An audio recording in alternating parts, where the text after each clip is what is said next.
আসসালামু আলাইকুম ওয়া রাহমাতুল্লাহি ওয়া বারাকাতুহু। আজ আমি আপনাদের সামনে সূরা ফাতিহার গুরুত্ব ও ফজিলত সম্পর্কে আলোচনা করব ইনশাআল্লাহ।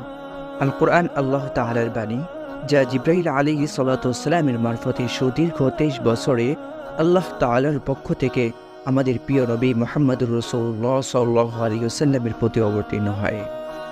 আল কোরআনকে আল্লাহ রব্বুল আলামিন সকল মানুষের সার্বিক কল্যাণ ও মুক্তির দিশারি বা পথ প্রদর্শক রূপে নাজিল করেছেন। আল কোরআনের ভূমিকা হল সূরাতুল ফাতিহা।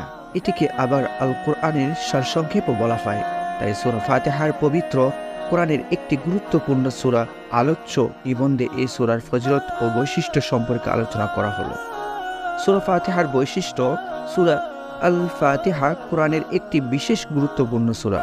প্রথমত, এই সূরার দ্বারাই পবিত্র কোরআন মাজিদ আরম্ভ হয়েছে এবং এই সূরার দ্বারাই সর্বশ্রেষ্ঠ ইবাদত সালাত আরম্ভ হয়। অবতরণের দিক দিয়ে পূর্ণাঙ্গ সূরারূপে এটি প্রথম নাজিল হয়। সূরা আলাক, সূরা মুজাম্মিল ও সূরা মুদ্দাসসিরের কয়েকটি আয়াত অবশ্য সূরা ফাতিহার পূর্বে অবতীর্ণ হয়েছে, কিন্তু পূর্ণাঙ্গ সূরারূপে এই সূরাই অবতীর্ণ হয় সর্বপ্রথম।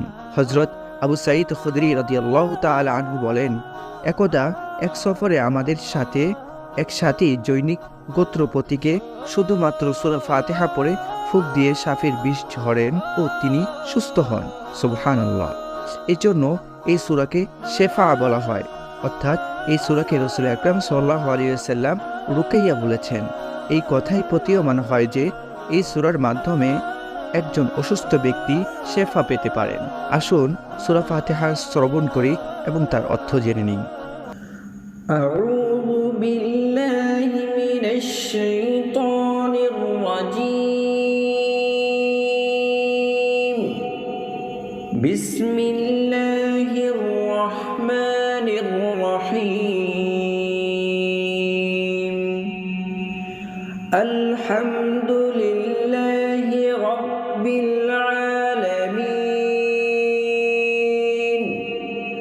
আর রহমানির রহিম। মালিকি ইয়াউমিদ্দিন। ইয়্যাকা না'বুদু ওয়া ইয়্যাকা নাস্তাঈন।